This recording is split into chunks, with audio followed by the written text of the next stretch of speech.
Merci effectivement de me donner l'occasion de revenir avec vous sur quelques-unes des tendances lourdes qui sont à l'œuvre, peut-être en termes de transmission, mais plus largement de ce qu'on va appeler l'installation et la création d'entreprises dans le secteur agricole. L'idée pour moi, c'est pas effectivement de revenir à nouveau sur des questions que vous connaissez tous, qui sont celles d'un monde viniviticole qu'on considère souvent à part, pour de bonnes raisons, hein, avec des questions relatives au foncier, on l'a vu, qui prédominent, hein, ce questionnement autour de la transmission, de la création, de la reprise d'entreprise.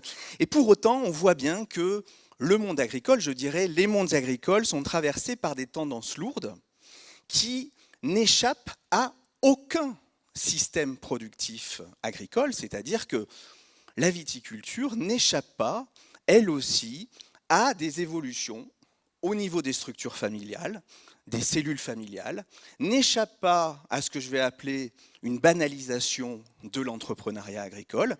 Et on va voir que peut-être que ce qui dérange le plus aujourd'hui en viticulture comme en agriculture, c'est d'une certaine manière cette banalisation de l'entreprise agricole qui vient bousculer des logiques qu'on avait pu penser à un moment donné comme immanquablement allant de soi. Et on voit bien qu'aujourd'hui, eh bien, il y a des questions qui ne vont plus de soi, que l'installation aujourd'hui, ça ne va pas forcément de soi. Je vais mettre les pieds dans le plat. Peut-on encore parler même d'installation? Je vais revenir là-dessus. On a peut-être aujourd'hui besoin de dépoussiérer non seulement des concepts pour nous les chercheurs, mais aussi des notions, des instruments de politique publique qui vont permettre peut-être d'embrasser différemment aujourd'hui certaines tendances, parce qu'on voit bien que y a des dispositifs qui, certes, ont pu fonctionner, mais qui aujourd'hui, malheureusement, fonctionnent un peu moins bien. Il ne s'agit pas de jeter le bébé avec l'eau du bain, mais c'est de prendre acte d'un certain nombre de transitions qui sont à l'œuvre, qui nous bousculent, qui me bousculent moi-même, qui suis issu du monde agricole, familial, mais qui, en tant que chercheur, m'interpelle aussi et qui doit faire l'objet aujourd'hui d'une analyse fine, parce que c'est pas parce que ça a bien marché à un moment donné, c'est pas parce qu'on est attaché à certaines réalités sociales qu'il ne faut pas accepter certains bouleversements qui traversent ces mêmes réalités sociales. Alors mon propos va s'articuler autour de 2 points. Je vais essayer d'être relativement bref. L'idée, c'est de revenir sur les variables d'une nouvelle équation en matière d'installation et de transmission de ce que je vais appeler les exploitations agricoles françaises. Et mon deuxième point reviendra sur une question qui est celle non seulement de l'installation, mais plus largement de l'insertion dans les métiers de l'agriculture. Parce que peut-être aussi qu'il va falloir changer de logiciel en matière d'accompagnement dans l'entrée dans les métiers. Premièrement, les variables de l'équation qui apparaissent comme bousculées aujourd'hui en matière d'installation et de transmission. La première d'entre elles, vous la connaissez tous, c'est la variable démographique. En effet, les agriculteurs, c'est un peu comme les curés, hein, ça a une pyramide des âges sur la tête, et ils sont définitivement entrés en minorité, non seulement au sein de la société, mais dans les espaces ruraux. Alors, que ça plaise ou que ça déplaise, c'est un fait. Et ça renvoie aux situations de controverse que traverse aussi le monde agricole, le monde viticole. Oui, les agriculteurs, les viticulteurs appartiennent à des minorités, parmi d'autres, dans les sociétés contemporaines. Et quand on regarde un peu de près les chiffres du ministère de l'Agriculture, il n'y a jamais eu aussi peu de chefs d'exploitation, 403 000 chefs d'exploitation, 430 000 exploitations agricoles. Il y a 10 fois moins d'exploitants agricoles qu'il y a un siècle. Un nombre qui a baissé de moitié en 25 ans. Regardez ce graphique qui émane d'un rapport très intéressant Actif Agri qui vient de paraître et qui a été publié par la cellule du CEP du ministère de l'Agriculture. Regardez cette chute du nombre. Donc les barres représentent les nombres d'actifs agricoles et en bleu, vous avez la catégorie des exploitants et co-exploitants. Il n'y a jamais eu aussi peu d'exploitants et de co-exploitants dans les exploitations françaises. On a même aujourd'hui, en 10 ans, vu passer le nombre d'aides familiaux de 180 000 à 46 000. Donc en 16 ans, on n'a jamais eu une perte aussi forte de celles et ceux qui travaillaient en partenariat avec les chefs d'exploitation. Au profit de quoi? D'une augmentation du salariat dans le secteur agricole, mon collègue économiste pourra revenir là-dessus, et une montée en puissance nette, quels que soient les secteurs, de ces actifs qui travaillent dans des entreprises de prestation de services, CUMA, ETA ou groupement d'employeurs, qui interviennent dans des exploitations. Ils étaient 8 000 à peu près en 2010, ils sont 29 000 salariés d'entreprises de prestation à intervenir dans des exploitations agricoles.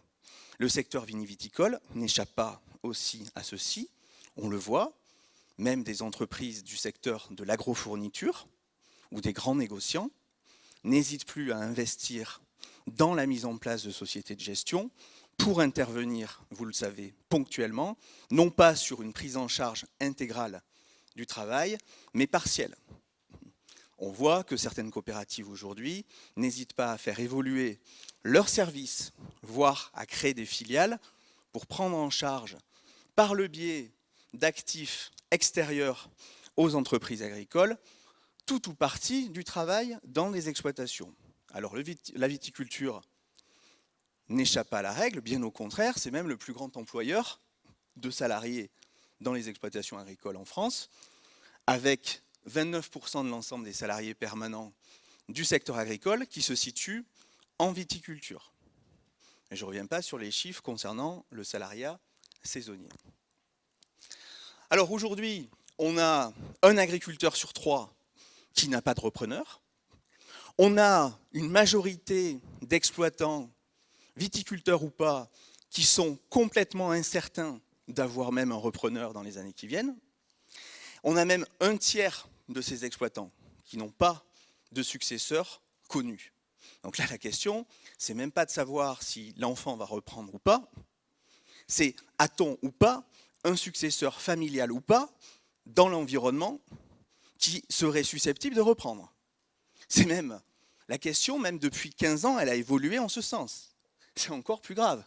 Alors vous allez me dire, en viticulture, quand on regarde la différence entre les exploitants entrants et sortants, elle est peut-être un peu plus épargnée, c'est-à-dire qu'on voit bien que le différentiel est moins grand en viticulture que dans d'autres secteurs d'activité, et notamment l'élevage. Pour autant, est-ce à dire que tout va bien?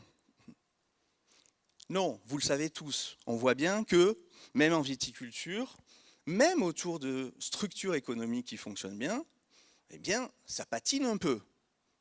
Et on voit bien que d'une certaine manière, il y a un peu aussi le feu chez vous, de ce côté-là, et que pour moi, la question, ce n'est pas simplement la question de la transmission d'un patrimoine, c'est aussi la transmission d'outils économiques, parce que la question qui est posée, c'est aussi celle-ci, comment on va transmettre à l'échelle du territoire un patrimoine économique aussi à de nouvelles générations ou à de nouveaux actifs. Alors, la carte de France du vieillissement donne à voir une carte agricole vieillissante plutôt à l'ouest, donc plutôt des zones de polyculture, élevage, etc. Là, on voit bien, la matrice de la polyculture élevage a définitivement éclaté en plein vol. Et on voit bien que ce vieillissement n'est pas compensé par les 30% de hors-cadre qui entrent dans le métier. Et puis, grattons un peu ces hors-cadres quand on regarde de près. Ce sont souvent des collatéraux plus ou moins éloignés. Par hors-cadre, on va retrouver donc des petits-fils, des neveux. Parmi les hors-cadres purs, entre guillemets, ils représentent, j'aime pas trop cette expression, peut-être que 15 ou 18% de la population des hors-cadres. Donc, on voit bien que le fait de mettre un repreneur potentiel en face d'un cédant, ça peut fonctionner parfois, mais ça ne fonctionne pas très souvent. Alors, on a plus de femmes qui s'installent, c'est un point positif. Pour autant, est-ce à dire, et mes collègues là, du rapport Actif Agri le soulignent, dans le rapport Actif Agri le souligne, assiste-t-on réellement à une féminisation? Pas vraiment, on a une compensation en matière d'installation féminine. Mais bon, c'est peut-être l'un des points quand même les plus intéressants de ces tendances-là. C'est 29% de femmes qui n'attendent pas la retraite du mari pour s'installer. Autre point à souligner, en viticulture comme ailleurs, et peut-être même en viticulture plus qu'ailleurs, une entrée beaucoup plus tardive dans les métiers, avec cette idée qu'il faut conserver un pied dans une activité antérieure. Avec un niveau de formation qui ne cesse d'augmenter, on a cette entrée tardive qui s'amplifie. Dans certains départements, même comme l'Aisne, vous avez près de 58% des jeunes de moins de 40 ans qui s'installent, qui demeurent pluriactifs. Vous voyez que le tabou de la pluriactivité confère ce grand débat sur le statut. Bon, quand on voit ces chiffres-là, on peut s'interroger sur la pertinence même de cette question du statut. Voilà. Parce que je pense que si l'enjeu est de maintenir des actifs à l'échelle du territoire, peut-être qu'il va falloir s'asseoir sur des représentations un peu vieillissantes et caduques autour du fait qu'un agriculteur, c'est forcément quelqu'un qui est à 100% sur l'exploitation. Si on veut préserver des emplois dans certains territoires, il va falloir peut-être aussi accepter ces nouvelles façons de considérer les trajectoires sociales et professionnelles dans le monde agricole. Donc une installation qui ne va pas de soi, une désignation du repreneur dans les familles qui ne va pas de soi, être désigné, et ça c'est intéressant sociologiquement, comme le repreneur, fait l'objet aujourd'hui de négociations qui ne faisaient pas l'objet de négociations dans le passé, c'est-à-dire qu'aujourd'hui, on reviendra là-dessus, les frères et les sœurs ne vont pas forcément accepter la désignation aussi facilement, et notamment la désignation dans le transfert de parts à celui qui reste.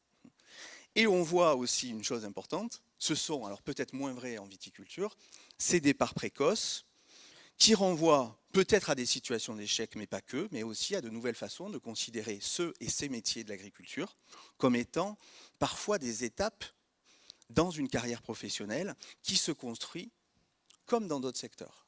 Et on voit et on entend aussi des jeunes qui s'installent aujourd'hui dire « Mon projet professionnel, c'est celui de l'installation, j'ai choisi d'être viticulteur ou agriculteur.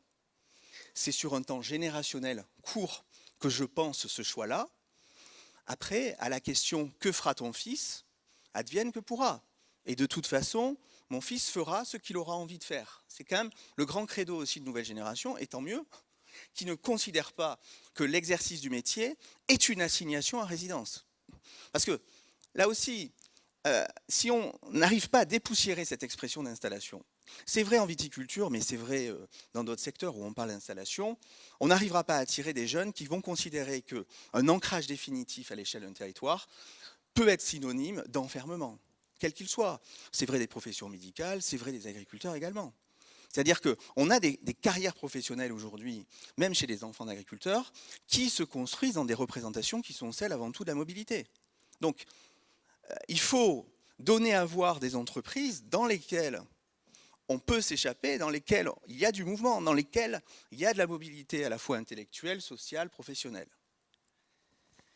Autre élément important, la variable structure d'exploitation, viticulture ou pas, la tendance lourde qui est à l'œuvre, c'est un éclatement des structures d'exploitation. Il n'y a jamais eu autant de très petites exploitations en France, et il n'y a jamais eu autant de très grandes exploitations.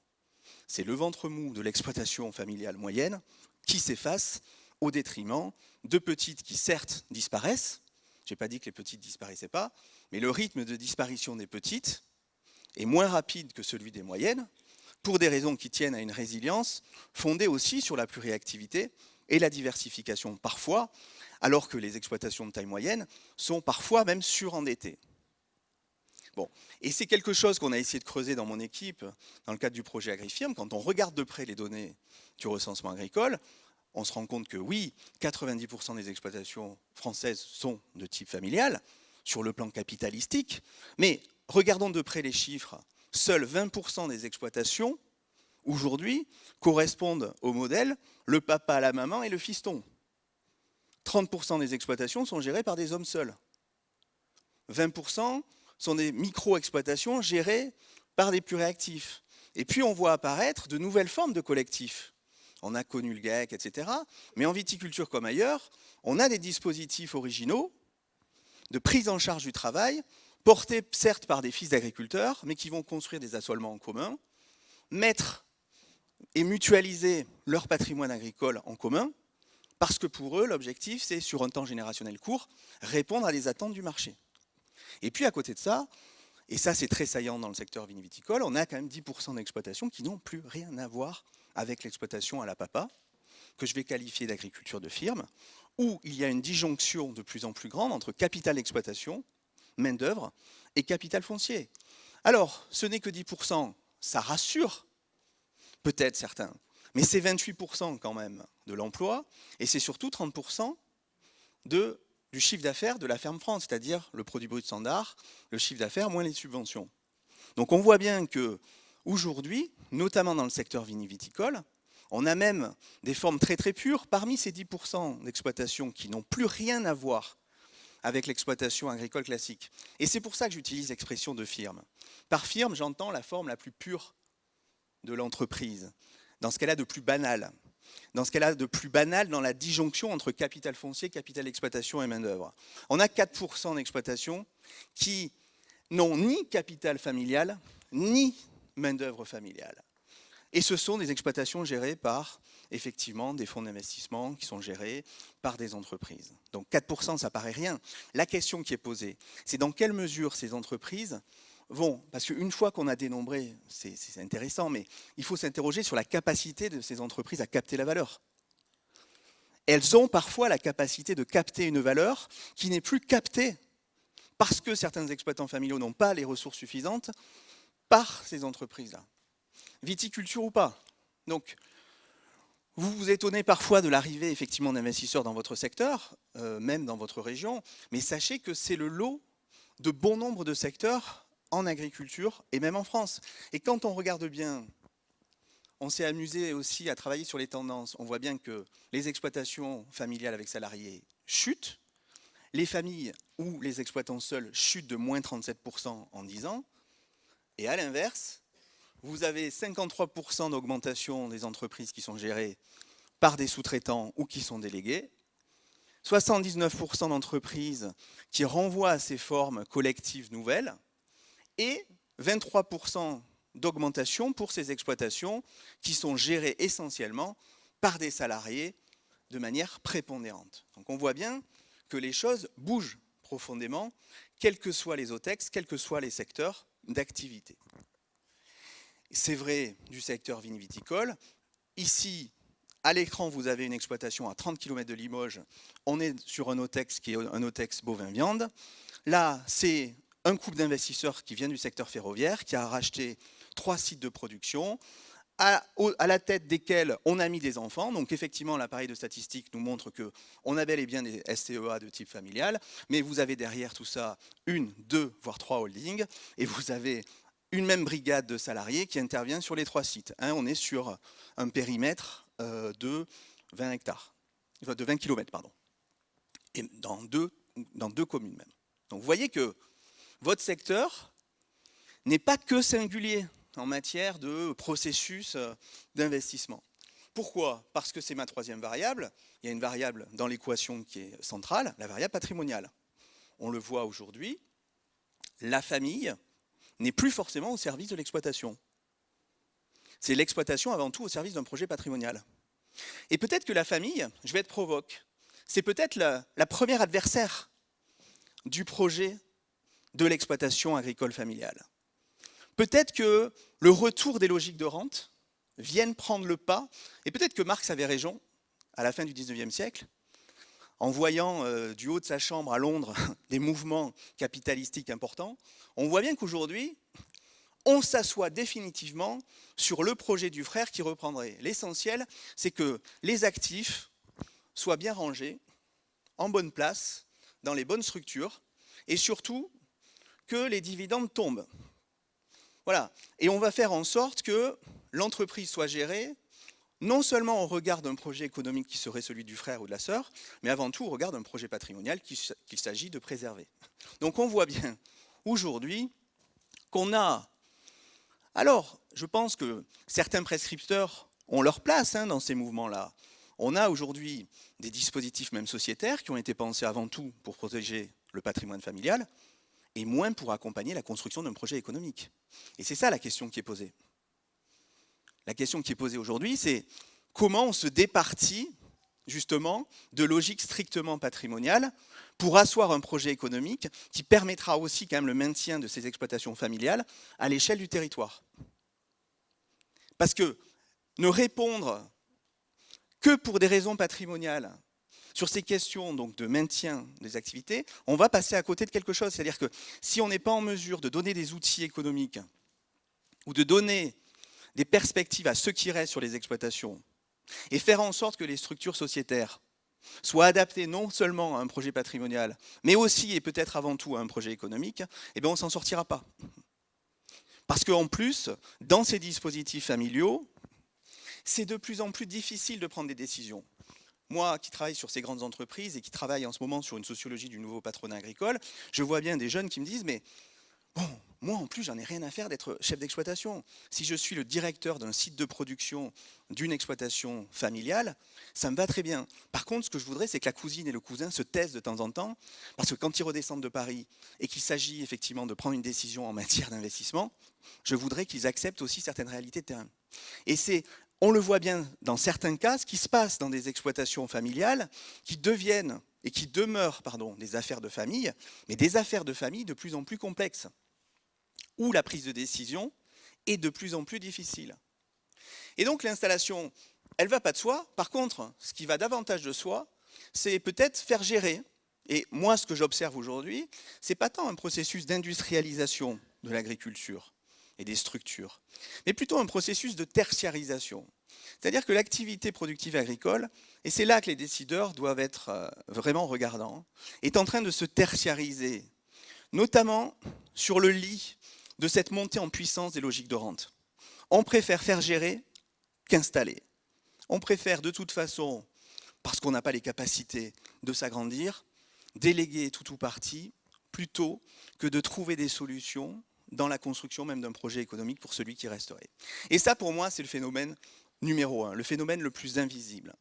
On s'est amusé, alors, à faire des monographies d'entreprise. C'est un phénomène qu'on a vu se développer en grande culture, avec l'arrivée d'entreprises, vous le savez tous, belges en Picardie, ou des sociétés britanniques.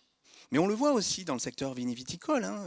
On voit apparaître de nouvelles figures, celle du land manager, qui va prendre en charge pour le compte d'une société de gestion. Alors cette société de gestion, il ne faut pas aller chercher bien loin, ce n'est pas forcément la main du grand capital britannique ou belge. Ça peut être la CUMA intégrale, où on a suffisamment simplifié le travail. Et comme on a un niveau de formation qui est plus élevé, on va vendre de la prestation, on va créer une société commerciale. Ça peut être un CETA qui se transforme, ça peut être une coopérative qui se transforme ou une filiale. Ça peut être une société de droit privé classique. Bref, on voit que effectivement, il reste des propriétaires, mais qui organise le travail à l'échelle du territoire? C'est une seule figure. Et on voit bien que dans le secteur agricole apparaissent deux figures, celle du maître d'ouvrage et du maître d'œuvre, comme dans le secteur industriel. On voit que l'agriculture peut faire l'objet d'assembliers, d'une orchestration différente d'hier. Le chef d'exploitation, qui se confond souvent avec la figure du propriétaire, n'est pas forcément celui qui orchestre l'organisation de la production à l'échelle du territoire. Donc ça pose de sacrées questions en matière de politique publique. Quand il s'agit de mettre en place des politiques agroalimentaires ou alimentaires territorialisées, on voit que sur le cadastre, on a des propriétaires agricoles. A-t-on véritablement ces chefs d'orchestre, ceux qui sont en mesure de mettre en place des assolements qui vont répondre à des enjeux de transition ou pas? Pas forcément. On le voit qu'au port de certaines villes, Toulouse, Bordeaux, se développent des formes de prise en charge du travail qui échappent complètement à tout le monde. Et qu'il serait peut-être vain de considérer qu'on va pouvoir justement réguler. Parce que quand on regarde cette carte, on a web scrappé toutes les données, notamment de Légifrance concernant les entreprises de travaux agricoles. Plus c'est bleu, plus il y a des entreprises de prestations. On voit bien que certains secteurs, même viniviticoles, n'échappent pas à cette question-là. On voit bien que ces entreprises, aujourd'hui, elles se développent sur des territoires où, en situation d'élevage, on refuse de prendre en charge les activités de culture, on les délègue. 18% des exploitations d'élevage en Bretagne délèguent l'intégralité des cultures. Dans le seul département de la Haute-Garonne, sur l'OTEX 15, grande culture, 14% des exploitations sont déléguées intégralement. Ça veut dire quoi? Ça veut dire qu'on a 20 000 hectares dans la Haute-Garonne et dans le département de l'Eure qui sont gérés par des sociétés et des entreprises de travaux. Bon. Alors, c'est des logiques d'abandon dans le Lauragais, dans le sud-ouest. Ça peut être des logiques d'approvisionnement. Dans le nord de la France, par exemple, avec des industriels du légume congelé qui ne s'embarrassent plus d'une contractualisation avec des petits producteurs. Certains nous disent, quand on les enquête, moi j'ai pas envie de m'embêter avec des petits producteurs avec qui c'est compliqué de veiller à ce que justement l'ordre soit bien réalisé, etc., etc. En plus, il faut transiter, il faut passer aussi du conventionnel au bio, faire passer avec des contrats classiques des exploitations en bio, c'est pas si simple que ça.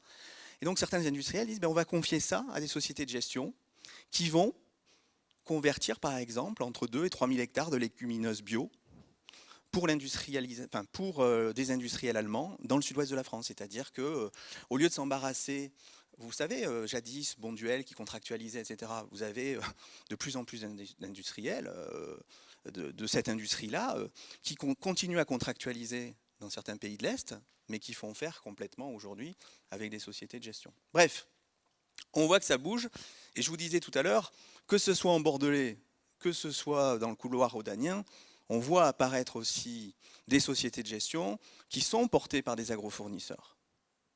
J'ai très souvent, moi, des agrofournisseurs qui m'appellent pour me demander où on en est, etc., de nos travaux. Ce qui prouve, notamment, et ça, la séparation de la vente et du conseil explique pour beaucoup ça, qu'émergent de nouveaux marchés autour de la prise en charge du travail et du travail à façon. Et ça, c'est un phénomène qu'on avait vu se développer en Argentine. On avait pu dire à un moment donné, non, il n'y aura jamais ça en France. Alors, on voit bien quand même qu'il y a des tendances. Alors, c'est pas qu'une tendance lourde, vous allez me dire, mais c'est que 7% des exploitations françaises. Mais sur un OTEX comme l'OTEX 15, vous avez quand même des milliers d'hectares qui ne sont pas, en termes de construction de l'assolement, le fait d'exploitants.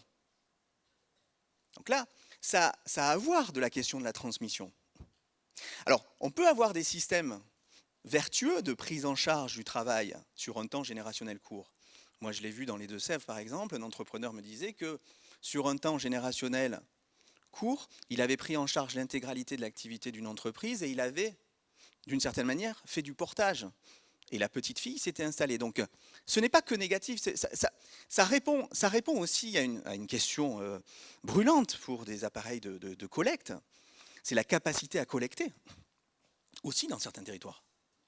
C'est-à-dire que le maintien de certains outils industriels et de transformation est véritablement posé aujourd'hui. C'est-à-dire que la question de la transmission et de l'installation, ce n'est pas simplement l'affaire des familles agricoles ou des politiques. C'est aussi l'affaire d'un outil industriel qui est en passe, dans certains cas, de disparaître. On voit certains silos fermés, certains points de collecte fermés, parce que, qu'on le veuille ou non, malgré tous les dispositifs qu'on a mis en place, on n'arrive pas à installer. Effectivement, c'est triste et ça inquiète, mais c'est une réalité. Donc la question qui est posée est celle de non seulement l'installation, mais de l'insertion dans les métiers. Je pense que peut-être qu'il serait bon aussi qu'on adopte de nouvelles postures dans ce secteur-là, en parlant plutôt aussi en termes d'outils de production et pas uniquement en termes de patrimoine, même si je pense que c'est important, même si on y est attaché. Parler d'entrepreneuriat et de création d'activités sans être complètement à la mode, enfin, je pense que ça peut avoir sa raison d'être, et notamment en matière de mise en place de dispositifs beaucoup plus souples d'accompagnement. On voit qu'il y a des initiatives intéressantes qui ont émergé avec des pépinières d'entreprises, des réseaux aujourd'hui alternatifs qui sont encore considérés comme alternatifs, qui permettent à des jeunes de s'installer plus tardivement et de s'essayer au métier et d'imaginer des processus de création d'entreprise comme on pourrait le trouver dans d'autres secteurs. Il y a une question qui m'apparaît assez fondamentale, c'est l'idée de repenser les métiers du salariat. Je pense qu'en termes de transmission et d'installation, il va falloir qu'on arrive dans ce secteur à repenser la place du salarié, qui est quelqu'un de beaucoup plus compétent qu'hier, qui est dans des situations qui ne se résument pas qu'à des situations de précarité. Il va falloir peut-être imaginer des nouveaux dispositifs de montée au capital, d'épargne salariale. Je pense qu'il va falloir aussi se dire que les salariés ont aussi leur mot à dire dans ces questions de transmission et d'installation. Ça pourrait être intéressant d'imaginer la place qu'on va pouvoir donner à ceux qui connaissent bien l'entreprise, puisqu'ils sont seuls avec le chef d'exploitation pendant très longtemps, et qui peuvent avoir aussi, parce qu'ils sont fils d'agriculteurs et qu'ils n'ont pas pu reprendre des velléités sur un outil qu'ils connaissent bien dans certains contextes. Ça me paraît important. Ça veut dire que l'entrée doit se penser aussi en matière de sortie. Penser l'entrée, c'est penser la sortie. Ce qui a fait la force des lois d'orientation de 60-62, c'est peut-être d'avoir débouché en 1973 sur la mise en place de la DGA et de la dotation agriculteur, mais ça a été aussi l'IVD, ça a été des dispositifs pour permettre de faire sortir dignement du métier, et je ne parle pas de plan social, hein, mais des agriculteurs et des femmes d'agriculteurs qui sont dans des situations d'une grande précarité au regard notamment de l'incapacité des politiques à revaloriser les retraites. Parce que là aussi, si on avait réussi à revaloriser les retraites agricoles, peut-être qu'on n'en serait pas là en matière de prise en charge du travail à façon. C'est-à-dire qu'on a des logiques de rente qui s'affirment. Pourquoi? Parce que c'est un peu le sauve qui peut pour des gens qui ont 65 ans et 70 ans et qui estiment qu'il va falloir préserver ce patrimoine parce qu'il n'y a que ça qui leur reste. Donc on aurait des retraites qui dépassent les 600 €, peut-être que ça ne se passerait pas comme ça dans le secteur agricole. Alors, quelles pistes pour améliorer l'accès à l'outil de production? Bon, c'est à vous aussi de les imaginer, vous les avez plus ou moins imaginés, mais le développement de l'actionnariat paraît être une voie intéressante, les partenariats publics privés aussi, à travers des ateliers relais ou des avances remboursables. On voit aussi que la mutualisation des investissements, elle ne se décrète pas, hein, ça ne va pas de soi, donc il va falloir peut-être accompagner aussi, à travers de la mise en place de nouveaux dispositifs, cette mutualisation qui apparaît indispensable pour des jeunes qui ne peuvent pas travailler complètement seuls sur ces exploitations. Et puis la sécurisation des voies de commercialisation, elle se pose. Elle se pose même pour ceux et celles qui sont en circuit court, parce que la Vulgate laisse à penser que, d'une certaine manière, parce qu'on est en circuit court, parce que l'exploitation sur laquelle on est répond à des enjeux, qu'elle va trouver forcément des repreneurs. Moi, je suis frappé d'une chose. Alors, je ne connais pas les chiffres au niveau national, mais dans le département de la Haute-Garonne ou dans l'Ariège, c'est la saignée du côté des exploitations, même en circuit court, qui ne trouvent pas de repreneurs. C'est-à-dire qu'on pourrait se dire, il y a un problème du côté des conventionnels et des exploitations de taille moyenne. Moi, ce qui m'inquiète encore plus, c'est qu'on a des systèmes d'exploitation qui répondent à de nouveaux enjeux, qui sur le papier ont tout pour rester là demain, même parce que économiquement ils tiennent la route, et il n'y a pas de reprise. C'est ça qui est troublant. C'est assez dramatique de se dire que malgré les efforts qui ont été consentis par un couple installé dans les années 80, arrivé à l'âge de la retraite, il n'y a pas forcément de reprise. Pourquoi? Parce que l'outil de découpe industrielle, l'abattoir a disparu, parce que la mise en place ou la participation à des marchés tous les matins, enfin, ça ne va pas de soi non plus. Bref, voilà. On est dans une situation où je pense qu'il va falloir faire feu de tout bois et pas se pincer le nez à l'idée de savoir si celui-ci a le bon pédigré, celle-là, je ne sais quoi. Bref, je pense que si on veut maintenir des actifs à l'échelle du territoire, il va falloir avant tout se poser ces questions en ces termes. Voilà. Voilà ce que je pouvais dire en substance. Et puis, juste un point pour terminer, l'organisation et la prise en charge du travail, effectivement, apparaissent comme des outils nouveaux pour de nouvelles générations. C'est-à-dire qu'il va falloir aussi peut-être que les organisations professionnelles et les pouvoirs publics s'intéressent à cette question de l'organisation du travail comme actif stratégique. C'est devenu un asset parmi d'autres. Et la capacité de gérer l'organisation du travail, c'est-à-dire les moyens qu'on va donner à des exploitants familiaux de s'organiser pour mieux répondre à des attentes du marché, elle est posée aujourd'hui. C'est-à-dire qu'il va falloir donner des ressources peut-être financières pour, à travers des dotations, des avances, etc. Mais il va falloir quand même qu'on se pose la question de la capacité à accompagner ces familles dans l'organisation du travail. Parce qu'on le voit, l'organisation du travail et le travail agricole a une valeur aujourd'hui pour des agrofournisseurs. Et la question qui est posée aujourd'hui, c'est, tout comme l'agro-industrie a capté la valeur et la grande distribution à un moment donné, est-ce que d'autres ne vont pas capter la valeur centrale des exploitations agricoles, celle de l'organisation du travail? Voilà, donc ça c'est des questions et des hypothèses qui sont soulevées, mais ça veut dire qu'il y a des pistes positives aussi à creuser, ça veut dire qu'il y a des choses à faire, ça veut dire qu'on est dans un moment de transition qui doit déboucher sur la mise en place d'outils. Ce n'est pas aux sociologues ou à l'économiste ou au géographe de trouver les outils, c'est à vous. Je pense que il ne faut pas non plus s'alarmer outre mesure. Je pense qu'il faut accepter un certain nombre de constats et se dire que ben voilà, ça a changé. On a des outils qui ont bien fonctionné à un moment donné, qui ont permis une régulation saine. Si on a 400 000 exploitants aujourd'hui, c'est parce que les choses ont marché à un moment donné. C'est pas que négatif. On voit bien qu'une partie de l'économie de nos territoires est fondée encore sur l'agriculture, mais pour autant, même si ça a marché hier, il va falloir peut-être penser à faire évoluer les choses.